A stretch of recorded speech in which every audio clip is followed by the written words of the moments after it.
1453 سال پہلے قرآن مجید کا نزول شروع ہوا۔ سب سے پہلے تو ہمیں حکم دیا گیا پڑھیں پڑھیں پڑھیں، علم حاصل کریں، قلم چلائیں، سطریں لکھیں، تاکہ آپ ترقی یافتہ قوم بنیں۔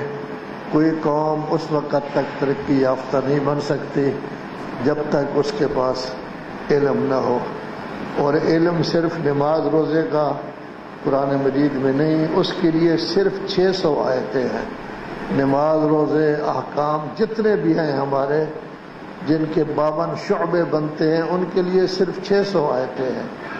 باقی سب آیتیں اس زمین آسمان باقی چیزوں کے متعلق ہیں، تاکہ آپ سب کا علم حاصل کریں۔ 38 صورتوں کا خلاصہ آپ کی خدمت میں پیش کیا گیا ہے۔ ان میں سے ایک صورت 34 نمبر پر تھی، اس کی ابتدا قاف سے ہوئی، یعنی صرف قاف سے۔ ایک صورت 38 نمبر پر تھی، اس کی ابتدا صاد سے ہوئی ہے، وگرنہ باقی جتنے صورتیں ہیں ان میں اس طرح کے حروف مقطعات استعمال نہیں کیے گئے۔ یہ سورہ اعراف 39واں نمبر ہے اس کا۔ یہ پہلی صورت ہے کہ جس کو 4 لفظوں سے شروع کیا گیا ہے، 4 حرفوں سے، الف لام میم صاد۔ الف بھی ہے، لام بھی ہے، میم بھی ہے۔ سورہ بقرہ اسی سے شروع ہوئی ہے، اور اضافی طور پر صاد بھی ہے۔ تو گویا 3 سے بھی زیادہ حرف اس کے موجود ہیں، جس میں الف لام میم صاد۔ اس سورہ کے نام بھی مختلف ہیں۔ بعض لوگ کہتے ہیں کہ اس کا نام ہی ہونا چاہیے الف لام میم صاد۔ بعض روایات میں ہے کہ اس کا نام ہونا چاہیے الاعراف، چونکہ اعراف کا تذکرہ خود قرآن مجید میں موجود ہے۔ بعض کہتے ہیں اس کا نام ہونا چاہیے میقات۔ جب حضرت موسیٰ 30 دن کے لیے گئے تھے اللہ تبارک و تعالیٰ کے حکم پر عمل کرتے ہوئے، اور 70 آدمی منتخب شدہ اپنے ساتھ لے کر گئے تھے، تو اللہ نے حکم دیا 10 دن اور بھی گزارو۔ تو قوم بگڑ گئی کہ ہمیں 30 دن کہے گئے تھے، تو یہ 10 دن کیوں اضافہ ہو گیا ہے؟ پھر جب وہ آئے تو یہ کافی گڑبڑ کر چکے تھے۔ وہ سامری باقاعدہ بچھڑا بنا چکا تھا، اکثریت دین سے پھر چکی تھی۔ تو اس میں قرآن مجید میں ہے وَلَمَّا جَاءَ مُوسَىٰ لِمِيقَاتِنَا وَكَلَّمَهُ رَبُّهُ۔ جب موسیٰ وقت معین پر، جگہ معین پر آئے، رب نے ان کے ساتھ کلام کی، کلیم اللہ بنے، تو لوگوں نے مطالبہ کیا کہ آپ یہ کہیں ارنی، آپ مجھے اپنا منظر دکھائیں، اپنی شکل دکھائیں، کیونکہ میری قوم یہ چاہتی ہے۔ تو بہرحال اس کے بعد آپ جانتے ہی ہیں کہ کیا ہوا، ساری قوم مر گئی اور یہ خود بے ہوش ہو گئے۔ جب اٹھے پھر دعا کی، یا اللہ یہ منتخب شدہ لوگ اگر یہ مر گئے ہیں تو میں کل لوگوں کو کیا جواب دوں گا؟ تو ان کو وہ زندگی دی گئی۔ تو میقات بھی اس کا نام جو ہے وہ کہا گیا ہے۔ بعض روایات میں ہے کہ اس کا نام ہونا چاہیے میثاق۔ آج کل سنتے ہیں نا، آپ کہتے ہیں میثاق معیشت ہونا چاہیے، فلاں ہونا چاہیے، معاہدہ باہمی۔ کیونکہ قرآن مجید میں ایک آیت ہے جس میں میثاق استعمال ہوا ہے، جس میں کہا گیا تھا کہ جب قیامت کا دن ہو، نہیں، حضرت آدم کی اولاد کو اللہ تبارک و تعالی نے سب کو ایک صورت میں پیدا کیا۔ جب ساری اولاد پیدا ہو چکی، حتیٰ ہزاروں سال بعد میں جو اولاد پیدا ہونی ہے وہ بھی ساری کی ساری پیدا ہو چکی، تو اللہ نے ریفرنڈم کیا تھا ان سے، الستُ بربکم، میں آپ کا رب نہیں ہوں؟ سب نے کہا نہیں نہیں، آپ ہمارے رب ہیں۔ شہدنا، ہم اس کی گواہی دے رہے ہیں۔ یہ کیوں لیا گیا تھا؟ یہ اس لیے لیا گیا تھا کہ کل انسان یہ نہ کہے میں تو غافل تھا، آپ سے تو عہد لیا گیا تھا پہلے، پھر غافل کیسے ہو گئے؟ تو گویا اس کی وجہ سے اس کا نام میثاق بھی کہا گیا ہے، لیکن عام طور پر اس کا نام الاعراف ہے۔ اعراف اس کو جو ہے وہ کہا جاتا ہے۔ یہ سورت بہت بڑی سورت ہے، یعنی جتنی صورتیں ابھی تک بیان ہوئی ہیں وہ چھوٹی چھوٹی سی تھی.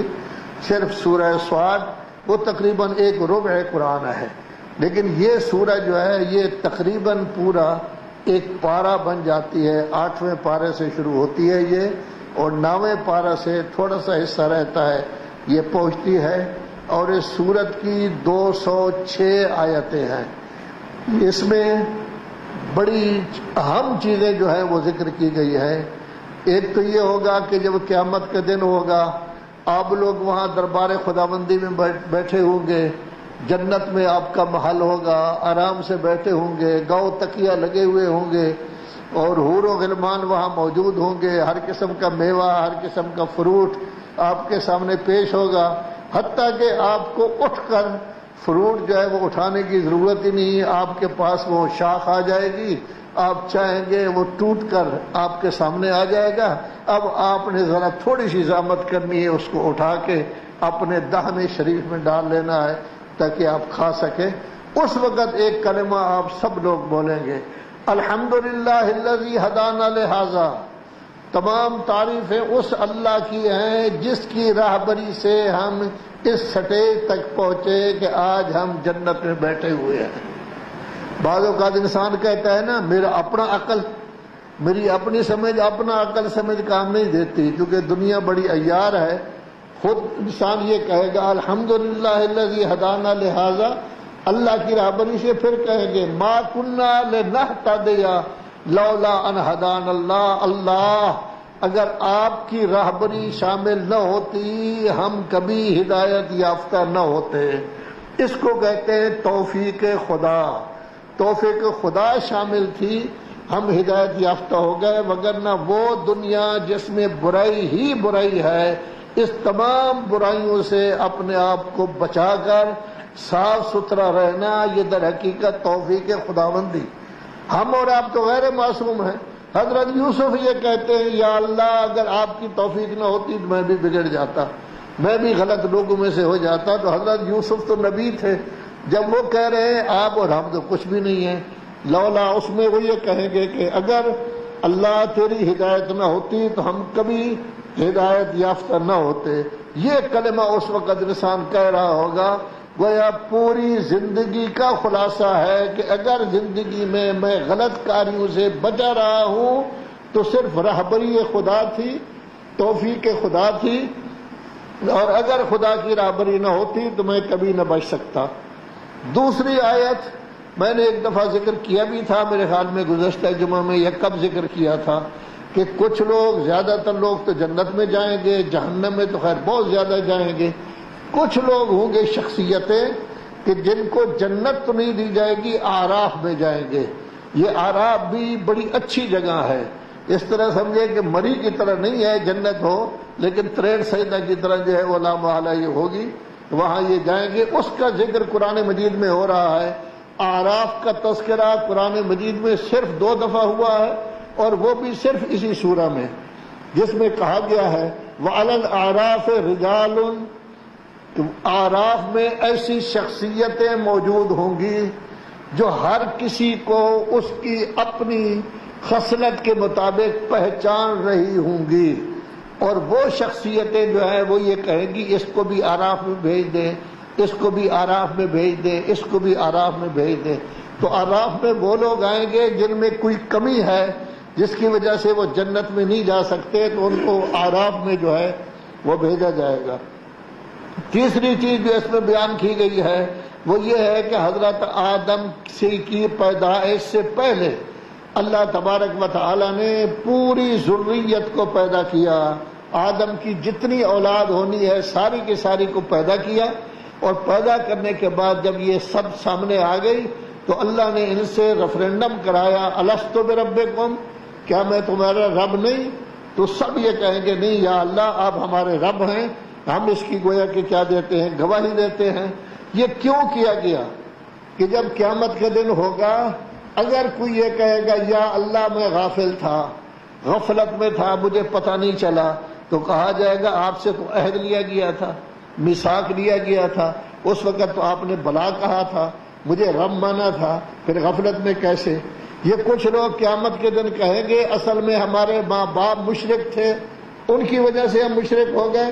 اس وقت کہا جائے گا کہ نہیں بھائی، آپ سے تو میثاق لیا گیا تھا، عہد لیا گیا تھا، آپ نے ہاں کی تھی، تو ایسی صورت میں پھر کوئی۔ یا کچھ لوگ کہیں گے شیطان نے ہمیں گمراہ کر دیا، تو کہا جائے گا نہیں، آپ سے تو عہد لیا گیا تھا۔ تو در حقیقت یہ عہد ایسا ہے کہ اس عہد کے مطابق جس نے بھی ہاں کی ہے وہ لا محالہ توحید کی طرف آئے گا، اپنے آپ کو شرک سے بچائے گا، غلط کاریوں سے بچائے گا۔ غفلت کے پردے پڑے ہوئے ہیں تب بھی وہ شرک سے بچنے کی کوشش کرے گا، جب سمجھ آ جائے گا کہ فلاں چیز شرک ہے اس کو فوراً چھوڑ دے گا۔ تو یہ عہد و میثاق ایسا ہے کہ جس نے کبرا سیدھا کر دیا ہے انسان کا۔ اسی لیے کہتے ہیں کہ پیدائش کے وقت فطری طور پر انسان مسلمان پیدا ہوتا ہے، چونکہ اس وقت عہد کر چکا ہے۔ بعد میں اس کے ماں باپ کبھی اس کو یہودی بنا دیتے ہیں، کبھی نصرانی بنا دیتے ہیں، کبھی کچھ بنا دیتے ہیں، لیکن فطرت کے وقت جو پیدا ہوتا ہے فطرت کے مطابق وہ گویا کہ صحیح پیدا ہوتا ہے اور مسلمان اپنی جگہ پر جو ہے وہ پیدا ہوتا ہے۔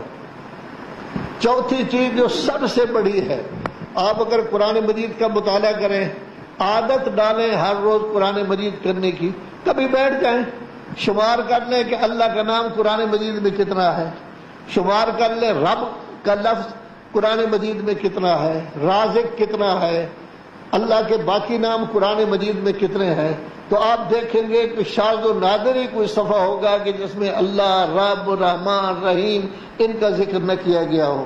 کیوں؟ اللہ اصل چاہتا یہی ہے میرے بندے بنے، اللہ چاہتا یہی ہے کہ میرا نام لے، اللہ چاہتا یہی ہے کہ میرا تذکرہ کرے، زیادہ سے زیادہ میرا نام ذکر کرے۔ اذکر اللہ ذکرا کثیرا، اللہ کا ذکر کرو ذکر کثیر، باقی ذکر کرو انبیاء کا کرو، اولیاء کا کرو، ائمہ کا کرو، لیکن اصل اللہ ہے۔ سب سے پہلے زیادہ تر اللہ کا نام ذکر ہونا چاہیے۔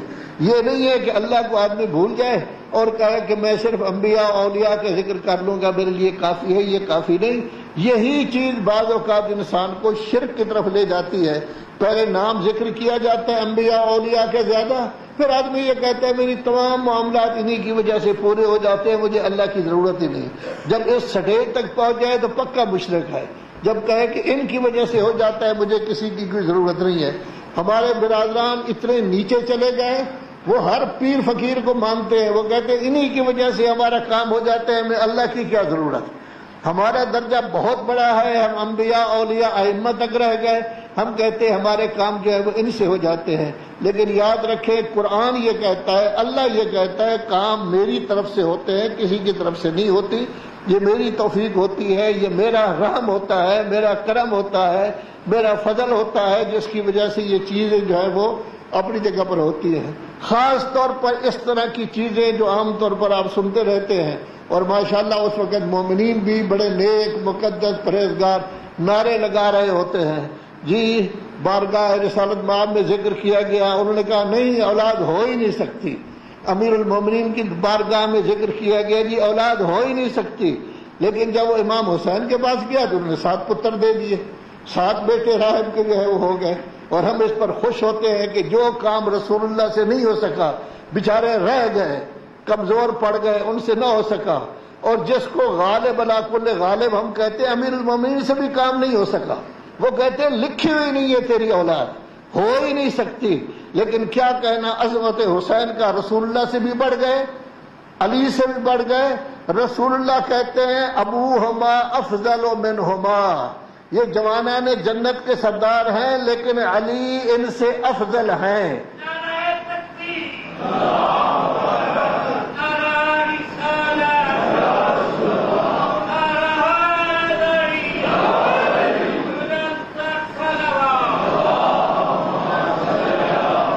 تو ہم یہ نہیں دیکھتے کہ اللہ نے اگر لکھ دیا ہے تو رسول اللہ اسی چیز کو پیش کر رہے ہیں۔ جو کام رسول اللہ کہتے ہیں میں نہیں کر سکتا چونکہ لکھا ہوا نہیں ہے، پھر علی کے پاس وہ چلے گئے، علی کہتے ہیں وہ بھی رسول اللہ کے ماننے والے ہیں، میں نہیں کر سکتا۔ پھر امام حسین کے پاس گئے تو فوراً جو ہے وہ 7 پتر اس کو مل گئے، 7 بیٹے مل گئے۔ کبھی یہ سوچا کہ اس میں رسول اللہ کی بھی توہین ہے، مولا کائنات کی بھی توہین ہے؟ ادھر علی افضل ہے ان سے، وہ رسول اللہ کہہ رہے ہیں، اور مولا علی کہتے ہیں انا عبد من عبید محمد، سب سے بڑا درجہ ان میں سے رسول اعظم کا ہے۔ سب کو پاس کر کے، بائی پاس کر کے آدمی چلا جاتا ہے کہ امام نے دے دیا ہے۔ کیوں بھائی؟ یہ روایت ہے، یہ 150 سال پہلے ایک بریلوی سنی نے جو داتا کو مانتا ہے، باقی لوگوں کو مانتا ہے، اس نے لکھ دی تھی، جس کی نہ بنیاد ہے، نہ کوئی اصل ہے، نہ کچھ ہے۔ ہمارے حضرات نے اس کو لے لیا۔ یاد رکھیں، جب بھی کوئی کام کریں ایک دوسرے کی فضیلت کا تذکرہ کریں، بزرگوں کو کبھی نہ بھولیں۔ سب سے اعلیٰ عرفہ رسول اللہ ہے، کوئی رسول اللہ جیسا نہیں ہے، اولاد رسول اللہ جیسی نہیں، علی رسول اللہ جیسے نہیں، زہرا رسول اللہ جیسے نہیں۔ پھر زہرا کو اور علی ابن ابی طالب کو امام حسن امام حسین سے افضل قرار دیا گیا ہے، یہ بھی افضل ہے۔ اس کے بعد ان کی باری ہے، پھر امام حسن افضل ہے، اس کے بعد باری امام حسین علیہ السلام کی آتی ہے۔ جب تک یہ درجہ بندی نہ ہو اس وقت تک یہ کام جو ہے وہ، لذا یہ میثاق تھا جس میثاق کی وجہ سے انسان اللہ کو مان رہا ہے، توحید کا قائل ہو رہا ہے، اپنے آپ کو شرک سے بچا رہا ہے۔ اور پھر اب کہا جا رہا ہے وَلِلَّهِ الْأَسْمَاءُ الْحُسْنَى، اللہ کے بڑے خوبصورت نام ہیں، 999 نام۔ جب آپ دعائے جوشن کبیر پڑھتے ہیں تو دعائے جوشن کبیر کی خصوصیت یہ ہے کہ یہ اللہ تبارک و تعالیٰ کا قصیدہ ہے جس میں 1000 نام اللہ کا موجود ہے۔ اگر ہم سمجھتے ہوں کہ کیا پڑھ رہے ہیں، اس وقت پتہ چلے گا کہ اللہ کی عظمت کیا ہے، اللہ کی بلندی کیا ہے، اللہ کس قدر بلند ہے سب سے۔ وَلِلَّهِ الْأَسْمَاءُ الْحُسْنَى، آپ لوگوں کو چاہیے کہ اللہ کو انہی ناموں سے بلائیں جو اللہ کے ہیں۔ غلط کار لوگ اپنی طرف سے اللہ کے نام رکھ لیتے ہیں، یہ ملحد ہیں، اللہ کے منکر ہیں۔ ان ناموں کی طرف کبھی آپ نہ جائیں، اصل میں وہی نام ہے جو اللہ تبارک و تعالی نے اپنے آپ کو دیے ہیں۔ حتیٰ کسی نبی ولی کو بھی اجازت نہیں دی گئی کہ اپنی طرف سے اللہ کا نام بنائے، جو نام دیے گئے وہی ہیں۔ سَيُجْزَوْنَ مَا كَانُوا يَعْمَلُونَ، یہ غلط کار لوگ، ان کو سزا دی جائے گی کہ آپ کیا کہہ رہے ہیں۔ 5ویں چیز جو اس سورہ میں بیان کی گئی ہے حضرت ابراہیم کی طرف سے۔ حضرت ابراہیم کہتے ہیں اِنَّ وَلِيَّ اللَّهُ الَّذِي نَزَّلَ الْكِتَابَ، میرا ولی، میرا سرپرست وہ اللہ ہے، حاکم اللہ ہے جس نے کتاب کو نازل کیا۔ اور پھر وَهُوَ يَتَوَلَّى الصَّالِحِينَ، تو ولی اصل میں اللہ ہی ہے۔ اس وقت تک یہی کہا جاتا تھا اِنَّ وَلِيَّ اللَّهُ، لیکن بعد میں جب آیت ولایت نازل ہوئی اس میں پھر ولایت میں رسول اعظم صلی اللہ علیہ وآلہ وسلم کو بھی شامل کیا گیا۔ انما ولیکم اللہ ورسولہ، اور ان کو اس طرح شامل کیا گیا ہے کہ اللہ اور رسول کے درمیان فقط واو عاطفہ ہے۔ اللہ ولی ہے اور اللہ کے بعد رسول اللہ ولی ہے۔ پھر کہا گیا ہے والذین آمنوا الذین یقیمون الصلاۃ ویؤتون الزکاۃ وہم راکعون، وہ ہے جس نے حالت رکوع میں انگوٹھی دی۔ تو ظاہر ہے کہ اس وقت ان کو مختص کر دیا گیا ہے ان شخصیتوں کے ساتھ۔ اللہ ولی ہے، رسول اللہ کو ولی کہا گیا، مولا کائنات کو کہا گیا۔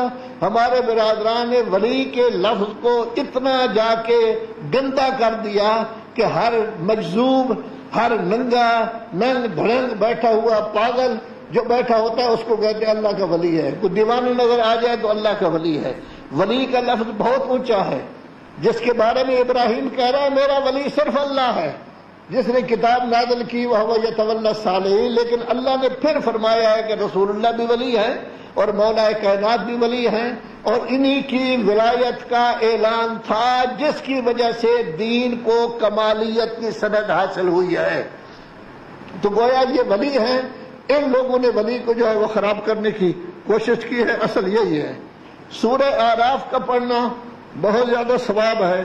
اگر کوئی آدمی سورہ اعراف کی تلاوت کرتا رہے، اس روایت میں یہ نہیں بتایا گیا کتنی دفعہ تلاوت کرے، تلاوت کرتا رہے تو اللہ تبارک و تعالیٰ اس کے اور شیطان کے درمیان ایک پردہ حائل کر دیتا ہے کہ شیطان اب شرارت نہیں کر سکتا، شیطان اب اس کو خراب نہیں کر سکتا، گمراہ نہیں کر سکتا، جس کی وجہ سے یہ شیطان کے شر سے محفوظ رہتا ہے۔ اور پھر اگر کوئی آدمی سورہ اعراف کی تلاوت کرتا رہے، قیامت کے دن جب یہ جنت میں اپنے محل میں بیٹھا ہوگا حور و غلمان میں گھرا ہوا ہوگا، اس وقت سب سے پہلے اس کی زیارت کے لیے آنے والے آدم ہوں گے۔ چونکہ اس صورت میں حضرت آدم کا تذکرہ بہت زیادہ ہے تو باقاعدہ آئیں گے، اس کی زیارت کریں گے اگر سورہ اعراف کی تلاوت کرتا ہے جو۔ البتہ ذرا تفصیل کے ساتھ حضرت امام جعفر صادق علیہ السلام فرما رہے ہیں کہ ہر انسان کو چاہیے اولاً تو ہر ہفتہ میں، اگر ہر ہفتہ نہیں کر سکتا تو ہر مہینے سورہ اعراف کی تلاوت کرے۔ امام صادق علیہ السلام فرماتے ہیں من قرأ سورۃ الاعراف فی کل شہر، جو شخص سورہ اعراف کو ہر مہینہ میں پڑھے، کان یوم القیامت من الذین، قیامت کے دن یہ ان لوگوں میں سے ہوگا لا خوف علیہم ولا هم یحزنون، نہ جن پر خوف ہوگا نہ جنہیں غم ہوگا۔ اور اگر کوئی شخص، امام فرماتے ہیں، اس کو پڑھے ہر جمعہ، کانا ممن لا یحاسب یوم القیامہ، ان لوگوں میں سے ہوگا کہ بڑے آرام سے یہ پہنچ جائے گا جنت کے محل میں اور اس کا حساب کتاب جو ہے وہ نہیں ہوگا۔ یعنی یہ عظمت ہے اس کی۔ پھر ابو عبداللہ علیہ السلام فرماتے ہیں اس سورہ اعراف میں آیات محکمات ہیں، ان کی قرأت کو کبھی نہ چھوڑو، ان کی تلاوت کو کبھی نہ چھوڑو، ان کو سامنے رکھ کر اللہ کی عبادت کیا کرو۔ قیامت کے دن یہ باقاعدہ گواہی دیں گی کہ اس شخص نے ہمیں پڑھا تھا رب کے نزدیک، اور نتیجہ یہ ہے کہ ان کی گواہی یقیناً کامل ہوگی اور آپ کو جنت کا ٹکٹ جو ہے اس وقت مل جائے گا۔ تو گویا سورہ اعراف ہر مہینے میں کم از کم، بہتر تو یہ ہے ہر جمعہ، اگر نہیں تو لیکن یہ ذہن میں رہے کہ خالی سورہ اعراف پڑھنے کا کوئی فائدہ نہیں اگر پتہ نہ ہو کہ میں پڑھ کیا رہا ہوں، کیا لفظ میں نے پڑھا ہے، اس کا مطلب کیا ہے، اس کا معنی کیا ہے، اس کا مفہوم کیا ہے۔ پڑھیں گے تو تب فائدہ ہوگا، لذا سمجھ کر پڑھے، ترجمہ دیکھ کر پڑھے۔ اگر ہر جمعہ پڑھتا رہے گا تو مہینے ڈیڑھ کے بعد باقاعدہ اس کا ترجمہ ہی اس کو یاد ہو جائے گا، پھر بعد میں ترجمہ دیکھنے کی ضرورت ہی نہیں ہے۔ جو پڑھے گا تو قیامت کے دن اس کا حساب جو ہے وہ نہیں کیا جائے گا۔ یہ سورہ اعراف الف لام میم صاد ہے، اس سے پہلے بسم اللہ الرحمن الرحیم ہے۔ پھر کہا گیا کتاب انزل الیک۔ یہ اب عربی دان لوگ جانتے ہیں کہ اگر کسی چیز کو نکرہ قرار دیا جائے، جیسے کتابن کہا گیا ہے تو نکرہ بعض اوقات تحقیر کے لیے آتا ہے لیکن اکثر اوقات نکرہ تعظیم کے لیے آتا ہے۔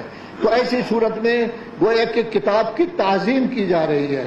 پھر کہا گیا انزل الیک، اللہ نے یہ نہیں کہا کہ میں نے نازل کی ہے کتاب آپ پر، بلکہ انزلہ گویا اصل مقصود یہ بیان کرنا ہے کہ رسول اللہ کی طرف نازل ہو رہی ہے۔ یہ بیان کرنا مقصود نہیں کہ کون نازل کر رہا ہے، وہ پتہ چل جاتا ہے انسان کو کہ یہ اللہ کی طرف سے جو ہے وہ نازل ہو رہی ہے۔ اور پھر اسی قرآن مجید کے بارے میں کہا گیا ہے ما کان حدیث یفترا، اس میں کوئی غلط چیز نہیں، اس کے دائیں بائیں کبھی غلطی نہیں آ سکتی۔ ہمیشہ یہ قرآن مجید جو ایسا ہے جس میں کسی قسم کا کوئی شک نہیں۔ آپ پڑھے لکھے لوگ ہیں ماشاءاللہ، ایک دفعہ کلام کی جاتی ہے جیسے میں آپ کے سامنے کلام کر رہا ہوں، ایک دفعہ کتابت ہوتی ہے۔ کلام اور کتابت ہو سکتا ہے جو میں کچھ کہہ رہا ہوں وہی میں نے لکھا ہوا ہو، لیکن فرق ان میں یہ ہوتا ہے کلام سننے والا سنتا ہے، بعض اوقات کوئی چیز سمجھتا ہے، بعض اوقات نہیں سمجھتا، بعض اوقات کوئی چیز یاد رہ جاتی ہے، کوئی چیز یاد نہیں رہتی۔ یہ ایسے ہے جیسے شمس و قمر اپنے مجاری میں چل رہے ہیں، کبھی ہمیں توجہ ہوتی ہے اس کی طرف، کبھی توجہ نہیں ہوتی۔ تو کلام بھی اسی طرح جریان ہے، کبھی کسی لفظ کی طرف توجہ ہوتی ہے یا نہیں۔ لیکن جہاں تک کتاب کا تعلق ہے، کتاب کا مطلب یہ ہے کہ یہ مستقر ہے، یہ ثابت ہے، یہ پختہ ہے، یہ اپنی جگہ پر موجود ہے۔ آپ توجہ کریں تب بھی ہے، توجہ نہ کریں تب بھی ہے، پوری توجہ سے پڑھیں تب بھی کتاب موجود ہے۔ وہ آپ کی محتاج نہیں، وہ اپنی جگہ پر گویا کہ کیا ہے موجود ہے۔ لذا کتاب کی اہمیت زیادہ ہوتی ہے بنسبت کلام کے۔ کوشش کرے انسان خود کتاب پڑھے تاکہ پتہ چلے کہ اس کتاب میں کیا لکھا ہوا ہے۔ حضرت امام جعفر صادق علیہ السلام کے 4000 سے زیادہ ان کی یونیورسٹی میں شاگرد تھے جو ان سے پڑھا کرتے تھے۔ ان سب کو امام فرمایا کرتے تھے قید العلم بالکتابت، علم کو قید کر دو کتابت کے ساتھ۔ یعنی میں آپ کے سامنے بیان کر رہا ہوں، کوئی چیز آپ کے ذہن میں رہے گی، کوئی چیز نہیں، لیکن اگر آپ کے پاس قلم ہو آپ کے ساتھ قلم کے ساتھ ساتھ کاغذ ہو، ہر چیز کو آپ لکھتے رہیں تو ہمیشہ برقرار رہے گی. 10 سال بعد بھی برقرار ہے، 100 سال بعد بھی برقرار ہے، 1000 سال بھی برقرار ہے. یہ علماء کرام نے روایتیں لکھی ہیں، ان روایتیں لکھی ہوئی سے پھر بعد میں اصول کافی بنی ہے، استبصار بنا ہے، تہذیب الاحکام بنی ہے، من لا یحضر الفقیہ بنی ہے. ہماری 4 کتابیں، اہل سنت کی 6 کتابیں یہ لکھی ہوئی سے بنی ہیں. اصل ہوتا ہے کہ اس کو لکھ لینا. خوش نصیب ہیں وہ لوگ جو باقاعدہ ہر چیز کو لکھتے ہیں. ایک چھوٹا سا واقعہ، مولانا صفدر حسین صاحب علی اللہ مقامہ جس دن فوت ہوئے، یہاں آتے رہتے ہیں، بہت بڑے مقرر ہیں علامہ صادق حسن صاحب. انہوں نے اسی دن ظہر کو تقریر کرنی تھی امام باڑہ مسجد کھارندر کراچی میں. وہاں ایک مولانا صفدر حسین صاحب کے شاگرد بھی گئے ہوئے تھے. وہ ایک دن پہلے انہوں نے وہاں مجلس پڑھی تھی تو ان کی تقریر میں موجود تھے. تو علامہ صادق حسن صاحب نے جب تقریر شروع کی، کہنے لگے کہ پہلے میں ہمیشہ اہل بیت علیہ الصلوۃ والسلام کے بارے میں ذکر کرتا تھا، آج ان کے ایک فرزند کی وفات ہوئی ہے، اسی کا تذکرہ کروں گا. انہوں نے اول سے لے کر آخر تک مسائل سے پہلے مولانا صفدر حسین صاحب کے بنا کا تذکرہ کیا. وہ شاگرد بڑے حیران ہوئے کہ 8 سال برابر میں رہا ہوں، بعض چیزیں مجھے بھی معلوم نہیں ہیں جو علامہ صادق حسن صاحب بیان کر رہے ہیں. تو بہرحال بعد میں بیٹھے جب چائے میں تو شاگرد نے پوچھا، مولانا یہ آپ کو کیسے پتا چلا کہ یہ مولانا صفدر حسین صاحب کی یہ صفات ہے؟ کہنے لگے میں سمجھتا تھا یہ بہت بڑی شخصیت ہے، بڑا کام کر رہا ہے، لذا جب بھی کوئی کلام کوئی مطلب ان کے بارے میں مجھے ملتا میں اس کو ایک کاغذ پر لکھ کر ایک لفافہ میں ڈال دیتا تھا. آج ان کی وفات ہوئی ہے صبح 8 بجے، 9 بجے مجھے خبر ہو گئی ہے. میں نے وہ لفافہ اٹھایا ہے، اس کو سیٹ کیا ہے اور جو جو میں نے لکھا ہوا تھا اس کو مرتب کر کے لکھ دیا ہے. یہ ہوتا ہے لکھنے کا فائدہ. یعنی ان کا 8 سال پڑا ہوا شاگرد بھی ایسی چیزیں معلوم نہیں تھی کہ وہ باقاعدہ ذکر کر رہے ہیں، کیونکہ انہوں نے ہر چیز کو باقاعدہ لکھا ہے. لکھنے کی عادت اگر ہو، علم میں اضافہ ہوتا ہے، علم میں بڑھوتری ہوتی ہے. پھر بعد میں 10 سال بعد جب آدمی دنیا 20 سال بعد 100 سال بعد چلا جائے، اولاد بھی فخر کرتی ہے کہ ہمارے والد کا لکھا ہوا مسودہ موجود ہے، پوتا فخر کرتا ہے ہمارے دادا کا مسودہ موجود ہے. 3-4 نسلوں بعد زیادہ فخر ہو جاتا ہے اور لوگ پھر منتیں کرتے ہیں کہ یہ مسودہ ہمیں ایک دفعہ دیں، ہم اس کی فوٹو کاپی کرا لیں، کیونکہ یہ علمی چیزیں ہوتی ہیں تاکہ یہ چیز ہمارے پاس بھی آ جائے. تو اصل میں لکھنے کا فائدہ ہوتا ہے. تو امام جعفر صادق علیہ السلام فرماتے ہیں قید العلم بالکتابہ، کہ علم کو کتابت کے ساتھ آپ قید کر دیں. جب علم قید ہو جائے گا ہمیشہ آپ کے ہاتھ میں رہے گا، ہمیشہ آپ کی دسترس میں رہے گا. جب تک آپ زندہ ہیں خود آپ کی دسترس میں موجود ہے. آپ اس دنیا سے چلے گئے تب بھی لوگوں کو مل جائے گا، لوگ اس سے فائدہ اٹھائیں گے. آج اگر دیکھا جائے جن لوگوں کو کتابوں کے ساتھ محبت ہوتی ہے، 500 سال 600 سال پہلے کا کوئی مسودہ ان کو مل جاتا ہے تو اتنے خوش ہوتے ہیں کہ مجھے گویا کہ دنیا و ما فیہا مل گئی ہے، اتنی بڑی قیمتی چیز جو ہے وہ مل گئی ہے. تو یہاں بھی یہی کہا جا رہا ہے کہ یہ کتاب ہے، ذالک الکتاب لا ریب فیہ. آپ اردو قاعدہ پڑھتے ہیں، انگریزی قاعدہ پڑھتے ہیں، ہر لفظ کی پہچان کرتے ہیں.